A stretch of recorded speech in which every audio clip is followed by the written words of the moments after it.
Ça y est, j'ai vu le film.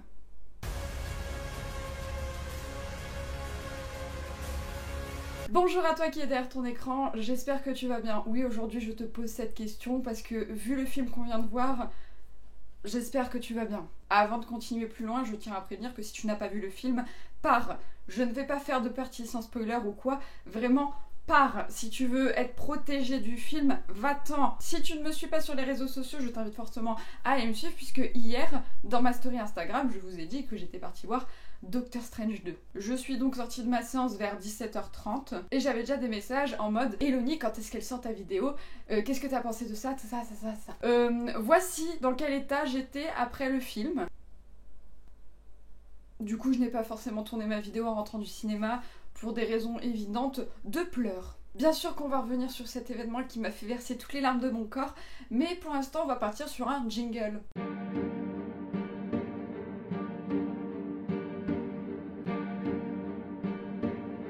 Sachez déjà que cette vidéo est une première puisque c'est la première vidéo que je tourne sans avoir rien écrit, on est vraiment en full impro. En globalité, le film est incroyable. C'est-à-dire que Sam Raimi nous a foutu une ambiance dans le film, ça faisait hyper longtemps qu'on attendait ça, enfin pour moi. C'est ce qu'on voulait en globalité. Le film est sombre, il y a le côté effrayant, tout est réuni en fait pour faire un bon film Doctor Strange. C'est bien en fait. Et le côté de quelques scènes épouvantes a rendu le film meilleur. Mais je vous arrête, le film n'est pas parfait. Enfin, sur quelques points. Personnellement, j'ai eu du mal à rentrer dans le film pendant les premières minutes. Du coup, ce qui fait que sur les premières minutes, j'étais un peu en mode waouh. Mais ça a été très vite rattrapé lorsque les personnages du coup se réveillent. Donc c'est vraiment la partie où il y a Strange avec une queue de cheval et Chavez qui court pour échapper aux démons, où j'étais un peu en mode ok. D'ailleurs, cette scène, elle introduit directement que les effets visuels dans ce film, ils sont beaux. Ils sont vraiment beaux. Il y a vraiment eu pris le temps de les faire. C'était pas français, mais on va garder comme ça. Et c'est ça dans la globalité du film. Ils ont pris le temps de faire les choses en fait. Sauf une scène. C'est-à-dire la scène où ils parlent de Spider-Man dans le bar à 3. Ça se voit que c'est un reshoot. Et c'est un des reproches que je fais au film, on n'a aucun lien avec les événements de No Way Home. À quoi est servi No Way Home? À part faire oublier Peter. Je vais rebondir tout de suite sur ma vidéo attente que j'avais fait samedi avant la sortie du film. Au niveau des caméos, merci, ils se sont retenus et ça fait plaisir. Il n'y en a pas 150 000, il y a exactement le nombre qu'il faut et ils sont bien utilisés et on ne demandait pas plus. Côté personnage, j'avoue que j'attends plus de America Chavez. Elle est cool dans le film mais je la trouve prévisible, c'est-à-dire que ce qu'elle disait ou faisait, bah ça me surprenait pas. C'est vraiment une entrée de personnage basique. Voilà, c'est tout ce que je peux dire en fait d'America Chavez. J'attends qu'elle me surprenne dans la suite dans le MCU. Concernant les univers qu'on explore, on doit en explorer 3-4 de souvenirs. Mais à chaque fois qu'on en explore, en fait, c'est pour introduire un nouveau Strange ou une nouvelle fuite. Donc je me dis, heureusement qu'on n'en a pas eu plus, parce que je trouve que le film méritait au moins 30 minutes en plus. L'histoire est assez rushée en fait. Et ça se ressent surtout au niveau de la fin, où la fin, tout s'enchaîne très très vite, alors qu'on aurait pu prendre le temps de faire des choses mieux. Donc le fait qu'on ne voit pas plus d'univers, c'est tant mieux, parce que sinon ça aurait vraiment encore plus condensé la fin, et ça aurait été dommage. Au niveau du multivers, on nous l'explique beaucoup mieux, on comprend beaucoup plus de choses. On comprend donc que chaque perso existe dans d'autres univers, faisant des autres choix, ayant une autre vie, mais existant sauf America Chavez et la Scarlet Witch du coup. Puisqu'on va croiser Wanda dans d'autres univers, mais elle n'est pas la Scarlet Witch. Donc ce que j'en tire, c'est que l'entité de Scarlet Witch n'est que pour une seule Wanda, donc celle de notre univers. Concernant Strange, j'ai trouvé ça hyper cool de le voir dans plusieurs univers, ses évolutions différentes et toujours le même problème qui revient en fait. Et d'ailleurs sur ce point, on voit que dans chaque univers, Strange il n'a pas le droit à être heureux avec Christine. Et on appuie vraiment beaucoup sur ce point en mode dans chaque univers tu n'y as pas le droit. Non, tu foires. Et tu te rends compte que la question qu'on lui pose au début, es-tu comblé? Et tout le long du film tu comprends qu'il ne peut pas être comblé puisqu'il veut Christine. Et je trouve ça culotté d'appuyer sur ce point-là quand on voit le personnage de Wanda. Vraiment, au terme de « es-tu comblé ?» c'est la pire. Mais Wanda, je la garde pour la fin. Vous me connaissez, je vais en parler à la fin, j'ai tellement de choses à dire. Le personnage de Wong est cool. C'est un personnage, je dois l'avouer, depuis le début qu'il arrive dans la MCU, un peu, je m'en fous. C'est-à-dire, il est cool, Mais j'en demande pas plus, j'en demande pas moins, il fait son taf. Et là, j'ai aimé le voir en tant que sorcier suprême dans Doctor Strange. Et je trouve qu'il fait un meilleur sorcier suprême que Strange. Il a vraiment le côté pensé pour être le sorcier suprême, c'est-à-dire tout ce qui entoure en mode rituel, tout ça. Je trouve que ça colle à Wong, c'est un personnage plus réfléchi et plus posé que le personnage de Stephen Strange. D'ailleurs, on a un peu évoqué quelques personnages. J'aimerais rebondir sur quelque chose qui était énormément attendu par tout le monde, c'est les Illuminati. Et je suis partagée. Je suis partagée puisque les Illuminati sont introduits dans leur monde par Mordo. Et quand Mordo arrive, Strange dit à America Chavez, dans mon monde, Mordo, il est devenu mon ennemi, on ne fait que se battre, il veut ruiner ma vie. Où est-ce que ça a été mis? Mordo, on le voit plus après la fin de Strange, on le voit juste partir.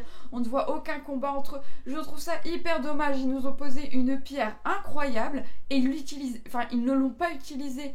J'aurais aimé voir Mordo revenir se battre avec notre Strange. Surtout que Strange a disparu pendant 5 ans. Ils auraient dû introduire avant cet élément que là, comme un cheveu sur la soupe. J'ai bégayé. D'accord. Strange va donc rencontrer les Illuminati dans le monde 838, je crois. Il va donc être mis devant la cour des Illuminati qui lui apprennent que dans ce monde, Strange il a utilisé le Darkhold et que du coup, ils l'ont tué puisqu'il a été corrompu. Dans le film, on voit quand même 2 Strange qui utilisent le Darkhold et le nôtre utilise le Darkhold aussi. Bon, voilà. Et dans les Illuminati, on a donc Mordo, Captain Carter. Je sais qu'elle était attendue par énormément de monde. D'ailleurs, big up à Anto, qui l'attendait vraiment. On a Red Richards, on a Captain Marvel, Professeur Xavier, et celui dont je me souviens plus du nom, mais qui a avec la fourchette sur la tête en noir. Tapez-moi dans les commentaires. Et les Illuminati nous parlent du livre du Vishanti. Livre du Vishanti qui est introduit dès le début. J'étais heureuse. Bah ouais, pour moi, livre du Vishanti, Darkhold, Kton. Le lit du Vishanti, on va le toucher une fois, il va être détruit. C'est bon pour vous? C'est un des points décevants du film pour moi au niveau du livre du Vishanti également. À voir qui il y avait dans les Illuminati, tout ça, je me suis dit waouh. Mais au moment où j'ai capté qu'ils étaient sur un autre univers et non pas dans un espace-temps un peu reclus, et je me suis dit il n'y aura rien d'introduit avec les Illuminati. Et j'avais raison et je n'avais pas raison en même temps. Déjà les Illuminati vont se faire éclater par Wanda salement. C'est-à-dire qu'il y en a un qui va lui-même se tuer avec sa voix. On a une Captain Marvel qui va se faire écrabouiller par une statue de pierre. Une Captain Carter qui va se faire scier en deux par son bouclier. Un Charles Xavier qui va se faire craquer la nuque. Et enfin un Red Richards qui part en spaghetti. Inclinez-vous devant la Scarlet Witch. Et donc là on pourrait se dire, franchement les Illuminati, pas ouf, ils n'ont pas apporté grand chose. Ils ont peut-être l'honneur d'avoir mis en tête à notre Doctor Strange que dans tous les univers, il merdouille un peu. Est-ce que finalement, l'idée de créer une équipe comme les Illuminati dans notre univers, ça serait pas con? Ça serait la meilleure utilisation qu'on peut faire de l'histoire qu'on a eue des Illuminati à l'heure actuelle. C'est-à-dire que notre Strange, lui-même, fasse une équipe des Illuminati comme on a vu dans cet univers, mais dans le nôtre. Passons à parler de Wanda. J'ai besoin d'en parler. J'ai besoin. C'est une thérapie maintenant, la vidéo. Ça se transforme en thérapie, très clairement. Lizzie, donc Elizabeth Olsen, nous a offert une masterclass incroyable. Son jeu d'acteur est fou, elle nous a fait une performance incroyable. Wanda est le meilleur élément de ce film. Alors, je ne sais pas si je vais être très objective sur ce que je dis, mais pour moi, Wanda est l'un des persos avec la meilleure évolution du MCU. Depuis qu'elle est apparue dans l'ère d'Ultron, son évolution est correcte et logique. Et donc là, la prestation qu'on a eue d'une Wanda qui est enfin devenue la sorcière rouge et la Scarlet Witch, je trouve ça fabuleux. C'est ce personnage et quelques actions de Strange qui nous ramènent le côté horrifique du film déjà. C'est-à-dire que le film m'a fait sursauter plusieurs fois. Oui, vous allez me dire dans les commentaires, certains, oui mais Eloni, tu es une fragile. Certes. Déjà, dès le début, la scène du jardin de Wanda, elle pose les bases. Ou quand elle te dit que Westview, c'était facile, là tu te dis l'évolution du personnage est incroyable. Et en même temps, elle t'enlève son jardin pour te montrer un lieu mort, lugubre et sombre. En même temps, le personnage pose tout de suite les bases de c'est moi la méchante. Le personnage de Wanda, qui a toujours été un personnage avec un peu un manque de confiance, très fragile, là il s'impose très sûr de lui.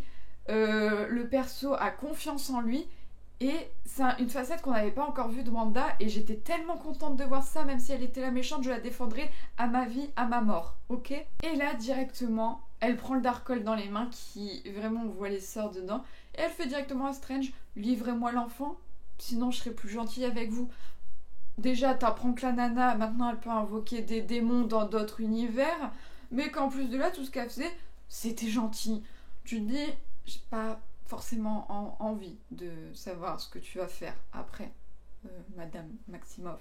Sauf que cette scène-là, elle me pose aussi un problème, la scène où Wanda demande America Chavez à Strange.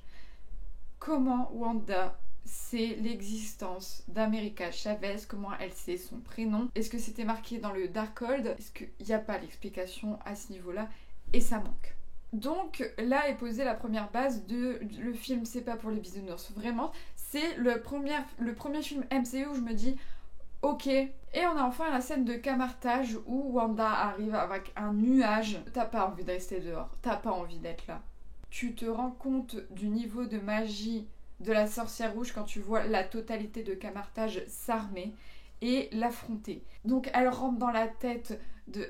Elle détruit Camartage et là The Grunge. Le passage des reflets est fou. C'est-à-dire qu'elle arrive à se mettre dans les reflets de Camartage et de choper les gens par-ci par-là. Ok. Et quand elle va sortir du tambour là qui est en renflé, je ne sais pas comment ça s'appelle, je suis désolée, et qu'elle sort toute désarticulée et tout, vraiment ma tête tout le long ça a été dégoûtant, écœurant, très bien fait, j'adore. Et là tu sens que Wanda elle va pas rigoler avec son bain de sang et les morts qu'elle cause à Camartage. Oui, car niveau mort ce film là il n'y a pas peur. Sam Raimi s'est dit vous voulez de la mort, tenez une bonne pelletée de mort, tenez. Ok, sauf qu'il y en a des morts où rien à carrer. Donc Strange et compagnie partent dans un autre univers. Wanda qui reste à Camartage et qui va nous mettre en application des sorts du Darkhold. C'est si bien fait. Comment elle prépare le rituel de hop, elle se met en tailleur, les bougies qui s'allument. C'est beau, c'est vraiment... l'ambiance est bien faite. Et la Wanda méchante est très badass, j'adore. Wong qui est devant attaché, et là on a une mort nulle de l'autre qui saute sur le Darkhold, qui poignarde. Bon, j'ai pas pleuré. Et en même temps, Wanda, elle fait un rêve passerelle et ce sort est incroyable. C'est-à-dire que Wanda va prendre possession d'un corps d'une autre Wanda dans l'univers où est Strange et America. On la voit prendre le corps d'une Wanda qui est réellement maman de Billy et Tommy, et elle va utiliser le corps pour tuer les Illuminati, poursuivre les autres jusqu'au livre du Vishanti, et elle ratatine tout le monde en fait. Et quand elle revient là, parce que le Darkhold est détruit, là, Wong il m'a fait plaisir. Parce que Wong il dit le Darkhold c'est qu'une copie, parce qu'en fait, il y a une montagne qui existe où tout est gravé, puisque c'est l'ancien dieu Cthon qui l'a fait. Il le dit Cthon déjà. Oui, je suis comblée. Voilà, j'ai été la seule à réagir, hein, puisqu'il faut savoir que dans ma séance de cinéma, l'ambiance était à chier, hein, vraiment nulle. Et en fait, c'est pas une crypte, une ancienne grotte, je sais plus comment il a vendu ça, Wong. Et Wanda qui dit vraiment, c'est un trône avec les gravures d'elle et ses enfants à côté, et on a 4 serviteurs pour elle. Et donc dans ce lieu, c'est Cthon qui a gravé tout ça. Wanda et Sisbear, ils font un peu là, ils mettent une fessée à Wong. La Wanda de l'autre univers arrive à choper America, et là on voit la Wanda qui est sur son trône, du coup, au sommet du monde, où elle comprend que elle est vraiment, dans son futur, amenée à détruire le monde ou le diriger, tu sais pas, tu choisis un peu, c'est comme les Sims, ça choisit sa carrière, hop. C'est à partir de ce moment-là que je trouve que le film est précipité au niveau de la fin, et que vraiment il aurait mérité 15 à 30 minutes en plus. Et là on a une nouvelle scène horrifique où Strange, qui est bloqué dans un autre univers, va prendre possession du cadavre du Strange qui est dans le bon univers, avec tous ces esprits, etc. C'est horrifique, beau, j'adore. Et qui va venir combattre Wanda en lui foutant dans la gueule ses âmes damnées. Petit combat, Strange Wanda. Petit. Je suis déçue. Elle a mis une raclée aux Illuminati. Ok, déjà ça nous prouve que Wanda bat Captain Marvel. Je m'attendais à mieux pour un combat à Strange Wanda, j'aurais voulu qu'il dure un peu plus longtemps ce combat. Bon, il a quand même eu lieu, timidement, mais il a eu lieu. Notre Scarlet Witch, déjà Chavez, elle apprend à serrer les poings et elle prend conscience de son pouvoir, elle arrive à nous ouvrir un portail où elle envoie Wanda et là Strange dit attends, laisse-la voir. Et vraiment, Scarlet Witch va effrayer ses enfants tout simplement et mettre une petite claque sur son autre aile qui va valdinguer et à ce moment-là elle se rend compte qu'elle fait peur à ses enfants. Cette scène je la trouve si touchante. J'ai commencé à pleurer à ce moment-là où j'étais en mode oh non c'est trop mignon mais en même temps c'est trop triste. La scène où l'autre Wanda, déjà expliquez-moi, je veux un jour une explication comment les autres Wanda peuvent avoir des enfants. Est-ce qu'ils sont dans leur bulle à Westview ou est-ce qu'ils ont adopté avec Vision?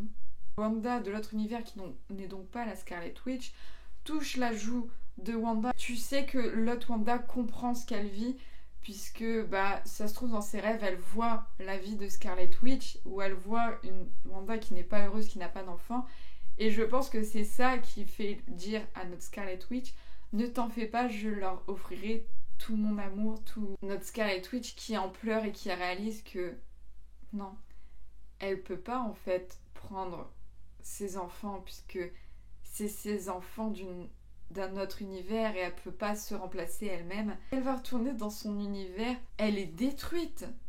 Vraiment, c'est un personnage où Marvel s'est dit dans sa gueule. Tiens, c'est pas... Allez, bam, bam, bam. Chaque programme, à chaque fois, nous enfonce un clou dans le crâne de Wanda. C'est improbable. J'ai percé un trou dans la tête de l'homme que j'aimais. Ça n'arrive pas tous les jours et à tout le monde, effectivement. Et en revenant dans la réalité, Wanda se rend compte le Darkhold lui a fait faire des conneries. Là, ça a signé la fin de mon état mental, puisque Wanda se met sur son petit trône et elle dit America, partez. Et là, elle regarde Strange, elle lui fait j'ai ouvert le Darkhold, je n'aurais pas dû, je vais m'assurer qu'il ne soit plus jamais ouvert. Dans tous les univers, on comprend.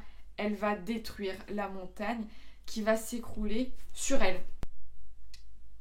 Strange qui revient et Palmer qui fait Wanda et lui qui fait non. En plus quand ça s'écroule sur elle on voit un boom magique. Je ne pense pas qu'elle est morte. Bon, j'ai pleuré toutes les larmes de mon corps parce qu'il y a une possibilité qu'elle soit morte, mais je ne pense pas. Pourquoi je ne pense pas qu'elle est morte? Parce que Sam Raimi nous a offert tout le long des morts, en veux-tu, en voilà, voilà les cadavres, sans non plus un bain de sang, mais on ne voit pas le cadavre de Wanda. Et Marvel nous a appris que pas de corps, pas de mort. Et je pense que j'en ferai une vidéo sur les théories sur une suite pour Wanda, mais peut-être que Wanda a créé son propre tombeau, dedans elle va être en vie. Il faut savoir dans les comics qu'on a un moment où Kton est retenu dans une montagne prisonnier. Est-ce que le MCU n'a pas adapté cela pour emprisonner Wanda dans cette montagne et qu'elle sera remise après dans le MCU, pourquoi pas avec le programme Agatha Harkness ou d'autres projets. Je veux revoir Wanda. La fin n'était pas assez dramatique pour un personnage comme Wanda, où vous savez qu'avec son programme solo, beaucoup de gens ont balancé du côté de j'adore ce personnage, je le trouve cool, et je trouve que si son histoire s'arrête là, ça manque d'émotion et elle méritait mieux. Elle va revenir, retenez bien cette phrase, elle va revenir. Pour les personnes qui se posent encore la question, comment je peux être attachée à Wanda après tout ce qu'elle a fait et la défendre? Wanda, il y a eu Westview, elle est partie toute seule de son côté. Strange est au courant de Westview.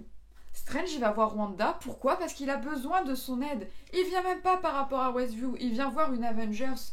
Il a combattu avec elle, personne n'est venu la voir après Westview, tout le monde l'a laissée toute seule.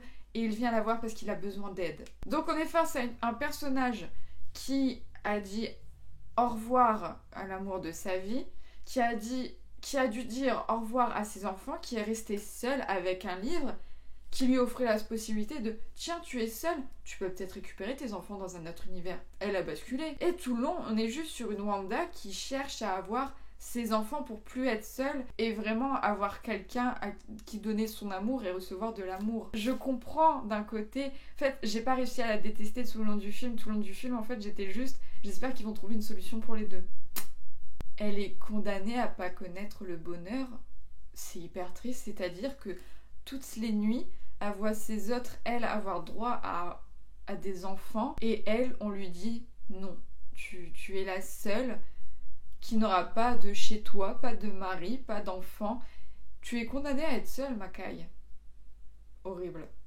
Donc voilà pourquoi ce personnage continue à me toucher autant et j'espère qu'il continuera très longtemps à le faire. Et je pense que j'ai fini pour cette critique. Je pouvais pas le faire à chaud parce que j'étais en train de pleurer toutes les larmes de mon corps. Bref, n'hésite pas à mettre un pouce bleu si tu as aimé cette vidéo, même si je suis partie dans absolument tous les sens possibles. Tu peux également commenter ce que toi tu as pensé du film, ce que tu n'as pas aimé, ce que tu as aimé, si tu es en accord avec moi ou non. Et tu peux t'abonner à la chaîne pour voir la suite des vidéos et pour me soutenir. D'ailleurs, on est bientôt 1000 sur la chaîne. C'est incroyable, je suis si contente. C'est fou. Tu peux aussi me suivre sur les réseaux sociaux où je suis active et ça fait plaisir. Et moi je vous dis, on se revoit dans la prochaine vidéo ou sur les réseaux. Prenez soin de vous, remettez-vous bien du film, restez dans le déni comme moi pour la potentielle mort de Wanda. Prenez soin de vous. Salut.